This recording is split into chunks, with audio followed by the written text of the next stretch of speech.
পরীক্ষাতে এই রকমই একটি প্রশ্নপত্র পাবে এবং এই প্রশ্নপত্রের যে নির্দেশাবলী ইনস্ট্রাকশন থাকে সেটি খুবই গুরুত্বপূর্ণ। এসো আমরা আগে এটি পড়ে নিই।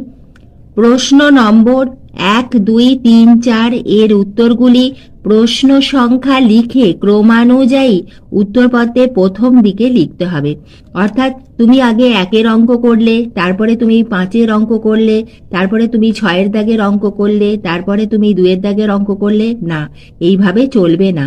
তোমাকে তোমার যে উত্তরপত্র, তোমার যে খাতা, পরীক্ষার খাতা, সেখানে তোমার প্রশ্ন নম্বর 1, 2, 3 এবং 4 মানে তোমাদের এমসিকিউ শূন্যস্থান পূরণ করো, সত্য অথবা মিথ্যা লেখো এবং 4-এর দাগে হলো 2 মার্কসের যে অঙ্কগুলি থাকে তার উত্তর কিন্তু তোমাদের পরপর আগে করতে হবে এবং তারপরে তোমরা অন্য অঙ্কে যেতে পারো।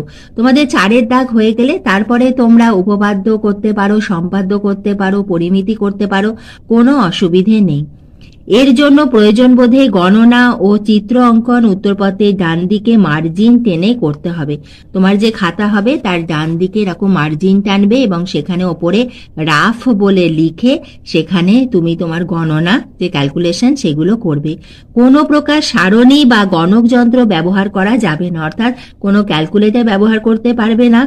গণনার প্রয়োজনে পাইয়ের আসন্ন মান 22/7 ধরে নিতে হবে।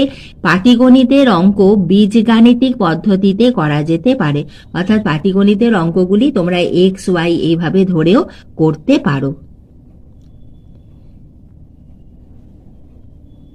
এরপরে এসো আমরা অঙ্ক শুরু করি। প্রথমেই তোমরা দেখবে 1-এর দাগে লেখা রয়েছে নিম্নলিখিত প্রশ্নগুলির প্রতিটি ক্ষেত্রে সঠিক উত্তরটি নির্বাচন করো।